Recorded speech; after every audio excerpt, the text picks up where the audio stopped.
preview. The day is 10/22/25 and fall is upon us. I'm running back Jones here, as always, with Old Chisholm and Texas Pete. Today's episode is going to be kind of like you're enrolling in Navy. Getting a haircut is going to be high and tight. Hopefully, we'll be in and out of here in 30, 40 minutes. A little preview for you all. We got a presenting sponsor ad we'll get to, and then we have quick recap. Texas Pete and I will break down kind of an Iowa City recap, which was the primary focus of our Saturday. Chisholm's going to fill us in on maybe a little bit about what we missed on a massive slate in Week 8. And then we're going to go right into Week 9 preview. We actually have a lot of other good games this week, so it's going to be a lot of fun. Stick with us here, and we'll show you the light. So before we get to all of that, still have my voice reeling from a big-time guy at Iowa City, so bear with me. But today's presenting sponsor, you've seen him throw, you've seen him run, you've seen him disguise himself as a college walk-on. Meet Chad Powers. Thinker, thrower, legend in the making. And now Hulu's going to bring you the full, true story. The arm, the attitude, the hair, they got it all. Brought to you by Omaha Productions, from the brainchild of Peyton Manning, Eli Manning, starring Glenn Powell as Chad Powers. You know, if you want a show that's goofy, funny, and mixes in that aspect of college football, Hulu's got you set, and that's right. Now you can get Hulu as a part of your Disney Plus bundle package. So, you know, if you don't have Hulu currently, you're wondering where can I find Chad Powers, but you find out you do have Disney Plus, you likely have Chad Powers on there too. A little surprise underneath the Christmas tree, some might say. Yeah, check out Chad Powers, you know. Yep. Not to undercut the show that is sponsoring us. You know, I didn't say I had, high expectations. I didn't really know what I was walking into. They reached out to us, thought, hey, this would be a perfect fold in with your college themed podcast. So I gave it a shot. I was pleasantly surprised. Lowbrow humor. It's going to be pretty silly. We know Glenn Powell loves wearing makeup in different disguises. That's like his go-to shtick right now, and he knocks it out of the park. So it's a lot of fun. Check out Chad Powers on Hulu, Disney Plus. Woo! Gentlemen, if you could go back in time, such like Chad Powers, at any point in your life, but you'd have to disguise it up and redo it. Do you guys have anything that comes to mind? So Chad, he fails kind of at college football his first run, but now he's going back as a new self, reborn as this man, Chad. Well, the first thing that came to mind, and I don't want to. The first thing that came to mind is I'd go back to last Saturday to relive Kinnick Stadium and all its awesomeness, the sound. Everything was fucking phenomenal. If I could go back and do it again, I would. I don't care if I have to wear a prosthetic nose. I don't care if I have to wear a wig. But I would just be there again. Let me think about a little bit deeper cut than that, though. What other names start with P besides Pete? Like, what am I missing here? There's not a lot of them. There you go. Patrick. You could go back as Texas Patrick, and relive it over again. Chisholm, anything come to mind, or is this a bad lead in? Tough question. I didn't hear a word you said. I was trying to get the link out on socials. Do you want to repeat what you said, or should we keep this bad boy moving? Keep it moving. The listeners can play that one at home. But Chisholm, it was a good weekend last. Right into they can us. Imagine. You know what? Let's just start. Pete gave us a nice transition there. Iowa City, you're headed there this weekend, Chisholm. So maybe we can provide a little bit of what's in store for you. You got the Floyd Rosedale, so you got something that's just as exciting as a night game at Penn State against Penn State. Even bigger game now. But to Texas Pete's point, holy cow, Kinnick was rocking.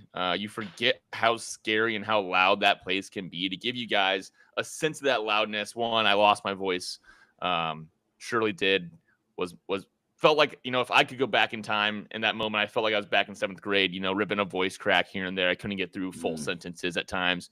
And then the next day I went to a concert. Wasn't really doing a lot of singing along, obviously. But it was very apparent how loud the day before was, because my ears were in not musical hell, but sensitivity hell. Like all morning on Sunday, my ears were ringing. Go to the opener starts, the music starts playing, and I'm like, holy cow, feels like my ears have just been through subwoofed for hours. So it's so loud that your body's in almost shell shock after, and that's without running headfirst into full-grown men like they do on the gridiron. Yeah, Kinnick was just everything that we needed it to be. Iowa won 25-24. It was a close back and forth game. Come back in the fourth quarter, needed a touchdown and got it. It wasn't like we could just rely on a field goal. We needed the full 6. We needed the full 7. It was truly willed to victory by the fans. Probably me being biased, just being there, but like it was the loudest that I've seen it in all the games that I've probably been there. Going into the season, did that just feel looking at the schedule. Yeah, kind of like your first real Kinnick experience? Because like in college, it's just a little bit different if you're not fully invested in like the student section scene. They don't sell beer there at the time, which can lead to a third quarter hangover back in the day. They got the beer there now, and that keeps the people lubed up and rocking. I don't think they stopped selling it. Like, the game was pretty intense down the stretch, so I didn't even notice, but I think they might sell it right up to the last minute. I think you're exactly right, though. I probably could say it was my first Kinnick experience. I wasn't an Iowa fan before I went there as a freshman. And then when you do go to a game, as a student of the university, you're always kind of thinking about something else. You know what I mean? Like you're thinking about, all right, what are we doing after? Maybe looking after your buddy who drank too much during tailgate. You're still a young chap at that time. So like there's other factors that could pull your attention away from the game. But in this situation, we were all there, 8 of us sitting down next to each other. We have a great crew, fantastic seats. As Mr. Jones says, there's not a bad seat in Kinnick. So we were all in on the game all the time. Multiple times, Mr. Jones was coming over. People come up when the quarterback gets under center and they go, oh, oh. But he just kept over nudging at me. It'd be when they were relaying the play call in is when our group. That's when I say it's the most important. That is when it's most impactful, which is so true. So if you're not doing that, y'all need to. Because it definitely made a difference. He's got the double hands, and maybe he misses one word, then he doesn't relay it right. Everybody's a little bit off kilter if the players can't hear him, relaying it in their huddle. It's one thing at the line of scrimmage that's going to impact the offensive linemen, but the entire operation might be just ever so slightly off if you hit him during the relay, down, which I think can go even further. If you hit him during the relay. You hit them during the relay, they're behind already, right? And then you hit them at the line of scrimmage, they can't audible. So they're like doubly fucked. You get them with the play coming in, and then you don't let them change it. But then it's just absolute chaos. I love it. But then you do lose your voice every time. I mentioned that I might be retiring from the full-time O's in the next year or two. But they needed us, and it was definitely worthwhile. Walking out of Kinnick, a victor is a phenomenal feeling, knowing that your hard work and effort and dedication and traveling thousands of miles to be there as a group was worthwhile. And it was just a total killer experience, and I wouldn't change it for the world. Chisholm, from a game standpoint, anything stuck out to you besides grit and finding a way to win coming from behind? That's not something I was known for. Yeah, I didn't watch any of the game. That's okay. I got updates on my phone. I need to just buy Peacock. So I just need to buy Peacock. You need the cock. I mean, dude, I want Peacock. Don't get me wrong. It's just I hate falling victim to all these goddamn subscription services. It's like at what point does it end? Like, what if?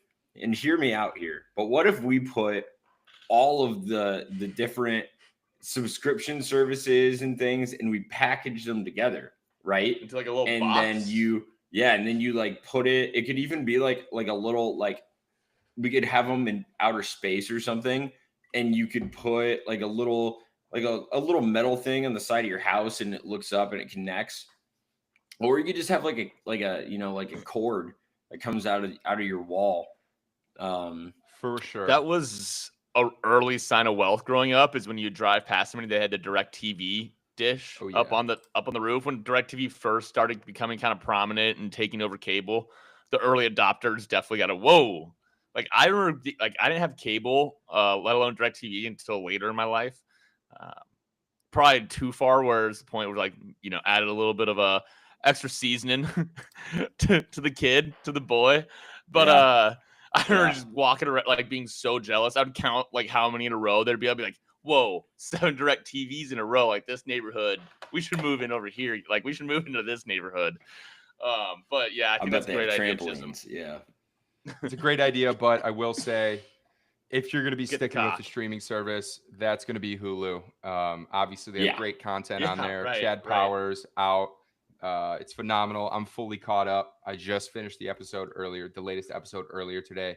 Big twist in there. Not a spoiler. You got to know. It's Hulu. They're bringing the heat. It's going to be something fun for you in there. So, yeah. And thank you very much for Hulu for sponsoring this week's episode. Family Guy. Lest we forget, for those of you who know, you know, but for those who don't, I tend to watch 1, maybe 2 episodes a night just to always make sure that I'm funnier than everyone else that I encounter the next day. They have a way with references that both educates and enlightens and delights. So check out Family Guy on Hulu. Educates, enlightens, delights. Family Guy on Hulu. So we can maybe move on from Iowa. Unbelievable. Still fired up. Still reeling. We'll get maybe to the game against Minnesota later. Kind of a sneaky fun one. Louisville, though, maybe the story of the week, or the team they beat. They won 24-21 against Miami. Friday Night Mayhem. This was kind of the Carson Beck game, but not for the right reasons. And also, we've been hard on Carson Beck on this program before. College quarterbacks have bad games. They're not going to be perfect all the time. He's had a pretty good season so far, but that's one where you want to have it back. You really do. You're kicking yourself if you're Carson Beck. And it's not even that he had a bad game. 0 touchdowns, 4 interceptions, still managed to chalk up like 260 yards, but all for naught when you lose a game at home that you're favored in, when you're in the driver's seat of your conference, mid to late in the season against a team that you absolutely should beat. I mean, I know Louisville isn't just a pushover in the ACC, but, there were a lot of eyes on this Miami team so far this season. I mean, there still is, but maybe it was the Friday night that threw them off. Destiny. But they had it all going for them, and this was a complete shocker. When we were watching the game on Friday, it was just unbelievable. Everybody the entire time was thinking that Miami was going to come back. Ultimately, they didn't. Sucks to be them. Carson Beck is Carson Beck. Miller Moss said, y'all should have snagged me in the portal. So just, that was it. USC's very own.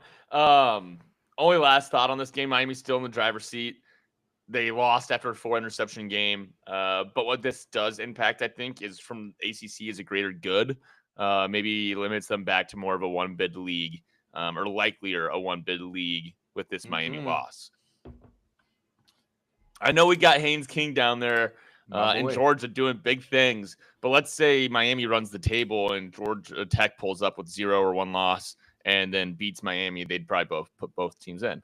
Now a 2-loss Miami team might not get the benefit of the doubt. Could be an interesting discussion come Notre Dame, Miami down the road.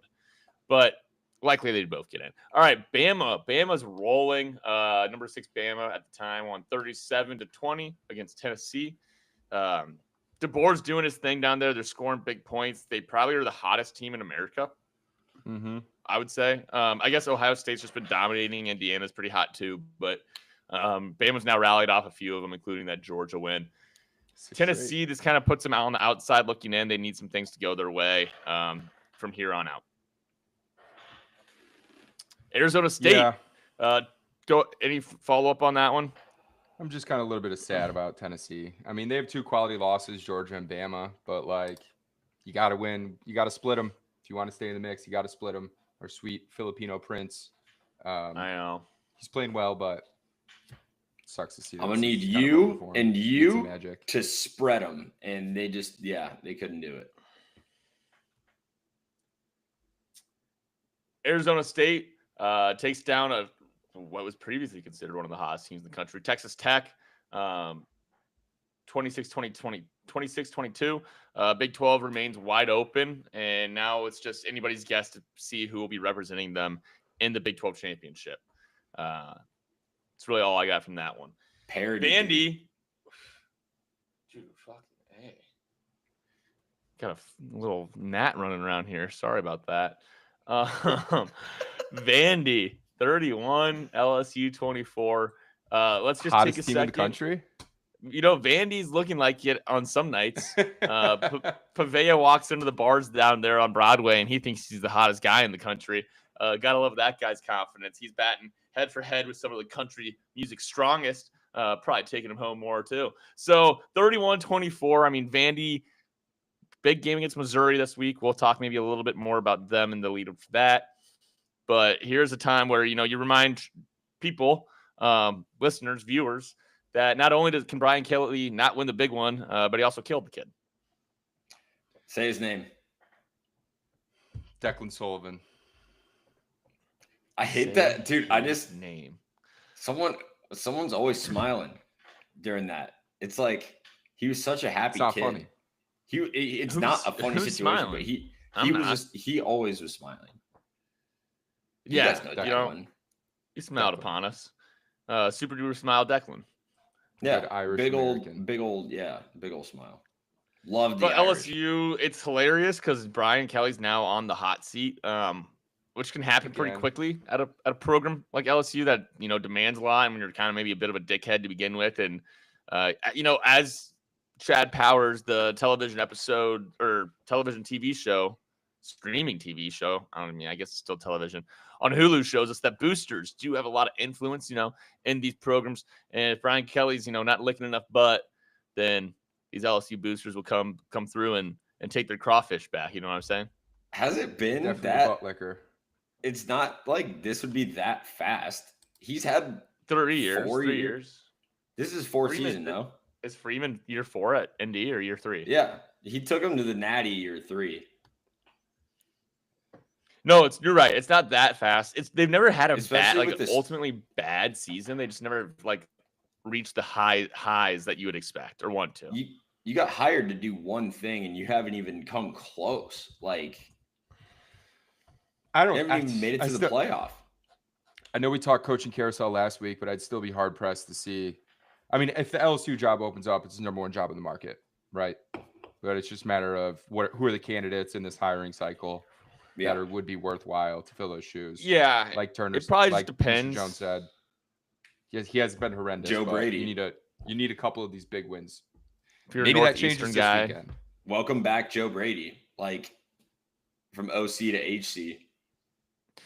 At this point, I truly think that unless you really have to get rid of if you're LSU, you're probably not too worried about going to bat, but these buyouts are just absolutely insane. And then you're going to have to re-sign a new coach with a big signing bonus. And then you're going to have to go back out and restock the lineup because you just fired your coach. And year 1, you want to show some improvement, or at least in the first 2 years. It just feels like with how many other good jobs are out there, if you're not an LSU or a top-tier coaching position spot, like who are you going to go get that's going to make you better in year 1? I saw. And the last thing, go ahead. I was just going to say, going back to the coaching carousel, I saw a tweet earlier this week. Billy Napier, James Franklin, and Mike Norvell are all represented by the same agent, the same sports agent. So with these buyouts, he's getting 10% of it. You know what I mean? That's his cut. So he's going to be having a fat fucking year, which is just crazy. And respect to him for negotiating. They're probably going to get great at his job. They go get a new deal. He gets another cut. For sure. 100%. I mean, agents are kind of like agent. Do you want a guy that's like kind of on the outside looking in? Like Lane Kiffin is probably like target number 1 for that guy. He's just moving and shaking. Hugh Freeze, another one. Yeah. He's shaking. Just a real piece of shit, These agents are kind of like, concert fees. So I sold some tickets on StubHub today. No free ads. But, I get part of what I sold them for gets chopped off. They're going to take a little bit of that fee. The person that's buying them, they're going to get tacked on a fee. So they're making all this money. They're making spread and fee. It's insane. Usually you only get one of the two. But that's kind of what agents are like in college football right now. Last game, Ole Miss 35, Georgia 43. Lane. Spend less time in the sorority houses, bud, and more time working on the defense or making play calls in big moments. He's got another monster game coming up this weekend, but Ole Miss was ahead 9 points going into the fourth quarter. They're on the road in Athens, Georgia. Lane Kiffin, you could say, is still looking for that marquee win on his resume, that real big one. And what bigger spot than going on the road to Athens? The team is 6-0. Move you to that 7th spot, put you in the top 4 or 5 in the AP poll. Didn't quite get it done. But as soon as he does, the rest of the SEC is in trouble. As soon as he does, I'm sure that day will come. Probably not this year. Maybe, though. They're kind of buzzing. But you need to do it while you still have 0 in the loss column. Lane Kiffin's had a nice run here at Ole Miss, to be honest. And if he does go down to Florida, which I think would be an interesting move, but not a surprising change, considering he is a mover and shaker, I'm sure he'd find success there too. Do you think that, Texas Pete, you don't believe that Florida's just not a more premier and prominent job than Ole Miss? I think it's just tough when you have a place cooking, though. Exactly. Like, why would you leave a great situation or a good thing you have for something that is a complete renovation? You got to gut it to the studs, and you have a fuck ton of pressure because that's a university that is used to winning. So you're gonna be on the hot seat immediately, kind of like how DeBoer down in Alabama. Yeah, like after his first season, shit draw. He got handed a shit draw, but also he didn't play it too well either. No, you got to bluff a little bit, man. Yeah. You're not a Billy Napier apologist. No. Closeted, baby.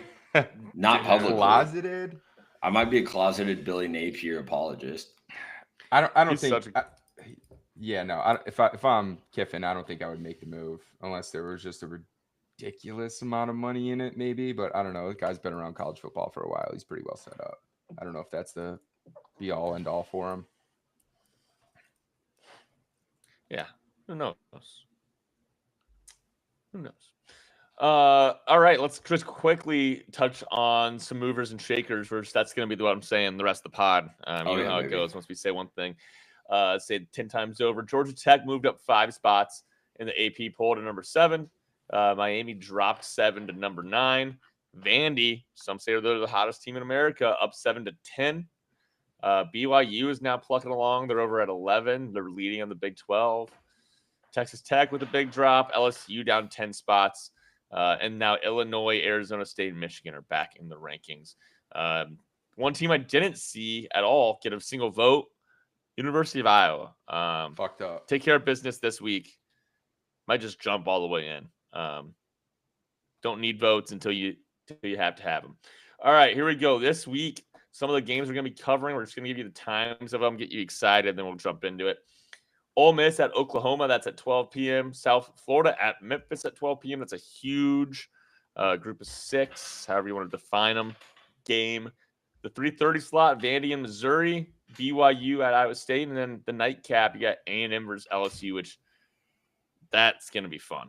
Night game at LSU, got to have it. Let's start in the morning with the Ole Miss at Oklahoma. Some people are calling this a loser leaves town game. It is definitely a loser leaves town game, and I'm curious to hear your guys' thoughts on how Ole Miss is going to bounce back from a complete gut-wrenching loss last weekend against Georgia. This has got to be just a total coaching job in order to will your team to victory, right? Like, you guys had the lead in the fourth quarter, you lost it, you got a quick turnaround, and now you're facing an Oklahoma team who's kind of in a similar position, right? They have a phenomenal defense, but dropped one lately. Are you going to be able to rally the offense to go out there and do what you've been doing all season long against this staunch Oklahoma defense who won the game for them last week? Does Lane Kiffin, Trinidad Chambliss, or Chambly, if he was French, get this ball rolling again on the road? I like that. Or is this just something that they can fold it in for the season and it's just unfortunate timing? Dude, I think this game for me screams that Vegas at least thinks Mateer is going to be healthy enough to get the ball where it needs to be. He doesn't look healthy. What did he do? 18 for 26, 150 yards, 1 touchdown last weekend against South Carolina. How much did he run? None. If you got that pulled up. 9 for 14. Yeah. Sorry. When you're in the SEC, I mean, the schedule is the schedule. I don't think there should be any problem with bouncing back for an Ole Miss team where, LSU, like, you think about Penn State, right? They lost that big game at home, and then they had to travel out west to UCLA in a super sleepy time slot against a team that you're not probably as excited to get up for. Like, that's a game that I think it's hard to get up for. But, like, when you see that you're going to be on the road at Georgia, on the road at Oklahoma, in the back of your head as a coaching, like, you hope to split that. You hope to find a way to split that. If you go 2-0, awesome, that's gravy. But that's going to be a tough run. So, even though they did kind of drop the ball last week, I don't foresee there to be a necessarily letdown. With that said, I think Oklahoma at home is going to be the better team. I think they're just going to pull them into the waters here, play kind of their style of football. One thing that OU has struggled with weirdly is, like, I kind of identify them as defensive oriented and run the ball, but they've actually struggled to run the ball a lot this year, which doesn't necessarily match up well with Ole Miss's, like, defensive strengths and weaknesses. Ole Miss is a little bit better at stopping the pass than the run. So we'll see how that plays out. But ultimately, I'm going to stick away from the 5.5, but I will take the under of 54.5 in this game. Co-signing that as well. You talked me into it. I like that play. Squad ride unders. Put it down. This is also for those that were keeping track last week. I know that the ranked matchup home favorite system was brought up a few times. It did go 2 and 3 last week, hitting for both Bama and Georgia. Wait, 2 and 3 is not good though. 2 out of 3. Oh, there we go. I was wondering. I was thinking about that actually. So thank you for checking. Notre Dame missed the cover by half a point at close. I don't know if it ever was below 10, but if you didn't buy the half point to get down to 10, yeah, you would have lost that one. But that one applies to this game as well. Food for thought. Oklahoma on that minus 5.5. Real quick, this game also at the same time, we got to touch on it just because there's history in the making, and I can't remember a bigger national storyline than Iowa's offense at times these last few years. Cover 3 podcast, no free ads. They used to run a segment each week about Iowa's offense. Like, that's a national college football podcast, as are we. And Wisconsin's now gone, 3 straight games without scoring a point? They've gone 2 full games without scoring a point. They have 11 straight quarters without a touchdown. They only scored a field goal in one of those quarters. Oh, no. Yeah, so let's talk about it because they're on the road at Oregon. It's a 31.5-point spread and also over under 43.5. So the question isn't necessarily what you guys believe to be Wisconsin or Oregon spread, but how many points is Wisconsin going to score? And let's look up the team total. Last week it was under a touchdown. It's just rough math says it's going to be 10.5. I don't think they score more than 6. I think they get 2 field goals, maybe. Oregon's 31.5-point favorites. Over unders at 43.5. So split the difference there. 12 of them. Lanning's out for blood. I bet it's 9.5. It's not going to be that high because you have to account for Wisconsin's points to bury down the spread. Is it going to be 6.5? I don't know. I'm trying to. Okay, well, here's a funny bet that pulled up immediately. Wisconsin did not score a touchdown is plus 180. I will bet that right now. Hey, 100% boost. That sounds like a good one. Yeah, but this is getting out of hand. The AD, we're Big Ten guys. We respect Wisconsin as a program. When we went to school at Iowa, they kicked our ass straight up and down the field for a few years. It kind of hurts to see them look this bad. And their AD came out last week and basically backed Fickle after 2 straight games of not scoring a single point. And it was more or less a threat. We are going to let you guys watch another year of this paint-drying Fickle football team unless you guys start ponying up more money to buy him out and then also field a more competitive football team. What happened? Wrong coaching hire. I mean, it didn't pan out. But when you're Wisconsin, you're overly loyal to a fault, and you're just going to be eating that until you ultimately get fed up and the boosters start to pull money. We were talking about this on the preseason pod when we were going over strength of schedules, but I recall talking about Wisconsin. Yep, I was going to get to that. Wisconsin's strength of schedule was like top 5 in the nation, and they got the cream of the crop of the Big Ten in their conference play with Michigan, Iowa, Ohio State, Oregon, and Indiana, and then you throw in a couple of those mid-tier teams in Illinois and Minnesota. So like very tough polls. They didn't get one cakewalk in there, right? They didn't get their Rutgers, and they had the Alabama game for their non-conference. I think Iowa's the worst team on their schedule on paper. Yeah, Iowa, Minnesota. Minnesota got a vote for rankings this week. Well, we're gonna find out this week. Okay, we just wanted to call that out. Poor old Wisconsin. Maybe look at that no touchdown bet plus 180. Could be some value there. All right, BYU at Iowa State. This is a fun one, and I mean it's a bit of a stinky rat line. Iowa State's 2.5 point favorites, and the over/under is 40.5. I have to think that coming off a bye week, where hopefully they find a little bit of health, and back against the wall game, they've lost 2 straight, and at home, that's where a lot of that line is leaning from. But I also don't have a lot of faith in this Iowa State team unless I could look at the depth chart and see a couple guys coming off the bench. That and BYU coming off of a great win in the Holy War. So, yeah, it's an emotional win, right? Like letdown spot now here. But I just don't think Iowa State's. I don't think they're healthy enough to. Like, that's just a lot to ask of them after ripping 2 losses in a row. Like, it's just not the same team, and it's really unfortunate. But no, I don't have any plays on this. This is a watch the film and see what they're going to do for me the rest of the season, whether it's on the BYU side and they keep things rolling in the Big 12, or if Iowa State gets healthy, kind of gets back to what they were doing in August and September. With some good quality wins in there, which really makes the Iowa loss earlier in the year look so much worse. But like, you're just looking at it on paper, and those losses are bad.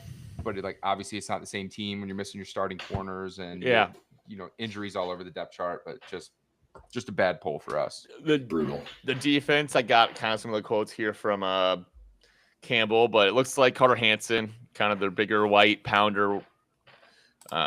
Running back will be back, so he'll complement Abu pretty nicely there. And then their kicker, all Big 12 hopeful, Kyle Conrad, he's back. So those are some big returns, but I think the problems lay more on defense, and I don't see those guys coming off the injury report, even post-bye. I'm taking BYU plus 2.5 in this one. I know it's a little stinky, but I just think that they're kind of a good team that has good momentum going right now. But with that said, I wouldn't be surprised this one either way. All right. Michigan at Michigan State. We're letting rip today, boys. This is, big rivalry game. Michigan State's plus 14.5, over under 48.5. Yes, sir. Rivalry game, home dog, over 2-score spread. They're in a pure spoiler position. It can't get lower for the Spartans right now. They've lost 4 straight to some real shit teams, and they've looked pretty bad doing it with some exceptions. But when you're given 14.5 points against your rival and you have the opportunity, I don't want to say spoil Michigan's season because they're not quite there yet. They're a little half-baked, but they only have like half or maybe one quality win under their belt. So I really think this is doable, like kind of like a weird cheeky spot. And I really love the 14.5 points in a rivalry game. So we're going to be going with the Sparty. Go green, go white, 14.5 at home. See some mayhem this weekend. I'm the same boat. I think it's a lot of pressure to put on Underwood. I think he's been overhyped coming into this year, mostly by himself. Like, respect the confidence, young man, but let's see you win a couple of ball games first. Not to say you won't get there by any means. I just think 2 points on the road in a game that is an in-state rivalry as big as this one. Yeah, I mean, this kind of just has Sparty written all over it. the fact that they're getting 2 touchdowns to play with, to me, is, that's nice. So I'm with you. That's just pure cheddar, bro. Wait, is Aiden Childs playing though? Wasn't he injured?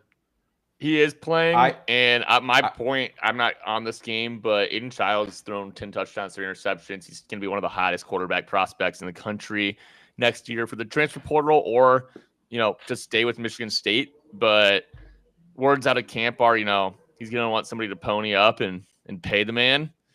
But to get paid, you got to play well and you got to perform well. So he's still got a lot on the line, which is like an interesting way of looking at things right now. It used to maybe be a little bit more about loyalty and putting it on for the team on the front and not the back. But now some of these, highly regarded skill position players and quarterbacks, they still got a lot to play for. Like, thousands and hundreds of thousands of dollars, sometimes even millions of dollars for a player like, Childs is on the line. So still a lot to play for in that respect. Okay, A&M at LSU, the night game. People say that LSU night games, all-time bucket list in sports, right? Like one of the coolest atmospheres, maybe as loud as it gets in college football. They have the great fireworks show. We all know the colors just look beautiful. And the night at Baton Rouge, the gold and the purple. But LSU's plus 2.5 to a hot LSU team, and Elko led. We've been on Elko for a while now. Not surprised to see A&M at the top of the AP poll, but 48.5 is the line for the total. Lots of 48.5 this week, guys. There is a lot of 48.5. Fun notes on this game. Speaking of the lines, no line movement since this game opened up. Stayed at plus 2.5 LSU home dogs. So that's kind of fun. So pretty much a coin flip. But this LSU team didn't quite live up to the preseason hype that was bestowed on them. I don't think Garrett Nussmeier has been doing his job to lead this team to where they need to go. And I was doing some research on this game, and his PR team is already working overtime because they just leaked it out there that he's been battling an abdominal strain or an abdominal injury all this season to kind of make up for his lack of performance and save some of his falling draft stock for next season. But A&M has looked phenomenal, man. Obviously, they had the big win in South Bend earlier this year, 7-0. If they can find a way to pull it out this weekend and pull it out next weekend in Columbia, Missouri, they're going to be finding themselves in the SEC championship game no matter what happens week 13 against Texas. So they're playing with house money right now. Just got to tighten it up for these last 2 big tests they have before the end of the year. They got a couple fillers in there. I think South Carolina is one of them. But I don't have a play on this game. This is going to be just sit back and enjoy it. Sometimes I like that for my night game. You don't want to be that guy chasing. Maybe if I'm chasing, I'll put something out there. But I'm curious to hear your guys' thoughts if LSU and Baton Rouge and Death Valley is going to get the best of Elko and A&M. I think it does, coming off of the game that they just played. Arkansas put up an absolute dogfight last week, 45-42. Dead coach bounce. I mean, dude, it was a phenomenal football game. Oh my God. I did not have eyes on that. No, it is cause for concern. What a sucker line. Holy shit. It is cause for concern to have that game be like going back-to-back road games in the SEC. And then it's Elko team. They give it 40 to Notre Dame. Notre Dame got a great offense, but like season. Yeah. If LSU's defense can show up, I think they win this game, like, handedly. A&M's a good team, don't get me wrong, but they've gotten pretty lucky a few times on the road this year. And at some point, they're going to have to pay for their sins. I hope it's during the regular season and not, conference championship or playoff time, should they continue the streak. But I think this game is the equivalent of last week's ASU beating Texas Tech, like kind of cannibalizing the conference. I think I tried calling it earlier in the year for who was it, Vandy at Bama, and missed on that one. I think this is the one I get it back on. So I'll take LSU plus 2.5. I'm also going to take plus 2.5 LSU. all the reasons Chisholm just threw out, plus like my internal gut was like A&M -2.5 right away, which means I should probably just flip flop that one. Yeah, swerve the swave, swerve the zigzag, swerve the zig while they swerve zag. the nerve. Yeah. Do the verve. Yeah, whatever you want it to be. Sure. Okay, Syracuse at Georgia Tech. Georgia Tech 17.5-point favorite. It's a total of 52.5. You know, we've all been on the Haynes King train for a while. Used to be known as Chisholm personified. Texas Pete might be his biggest fan now. Texas Pete might be taking over. I've made him a believer, dude. The Haynes King fan club. President. I converted him. The A&M product transfers to the Mecca of Atlanta, Georgia, and is just willing this Georgia Tech team to victory, man. These Yellow Jackets haven't been this hot since fucking I don't even know when, man, but they are sitting 7 in the AP polls, first in the ACC right now, in the driver's seat. I don't know much in life. I really don't. But I know 2 things about this Georgia Tech team. 1, if you're playing them, you better beat them in regulation because they'll beat you in overtime. 2, it's going to be a close game regardless of who they play. 17.5 points is a bit not ridiculous. Obviously, their play has warranted it. But like in Wake Forest, they were 14.5-point favorites like 3 weeks ago or something like that. Ended up going into double OT. Like these guys are just fishing for OT because that's when the pure grittiness of Haynes King comes out. So it's not a fade because I'm still supporting the boy and I want to see them win. But 3 scores is a lot of points, and I will be taking Syracuse plus 17.5 here. Haynes King is like the Confederacy's version of Rocky in real life. Yeah, no, I just getting you to expand on that one. He just keeps taking hits. He's just, the pride of the South. He's in the South. Yeah, made it to. It's too bad we don't have, the righteous Catholic Steve Angeli coming down too. This could have been the rent money game of the year. It would have been phenomenal. Actually, house divided, and that house is my heart. I have nothing but love in my heart for both of those men. Yeah, when you see Haynes King limping on the field in the second half, opposing defensive coordinator is shaking in his boots because he is going to rip off the most powerful 4.5-yard run that you've ever seen. When it's 3rd and 3, 3rd and 4, he'll get it for you. He's going to come up limping a little bit, but he'll get it for you. If I needed one person to convert a 2-point conversion in college football, I'm having Haynes King under center. Dude, that's my take. That's it. We need playoff Haynes King. He's a January 9th birthday. We could maybe even get a game on his birthday, and he'd be turning 25. Just 25-year-old Haynes King running over 19-year-olds, putting it all on the line for his Yellow Jackets. Come on. Put his mom on TV as much as possible that day. She's got like the little birthday hat, Mother's birthday boy.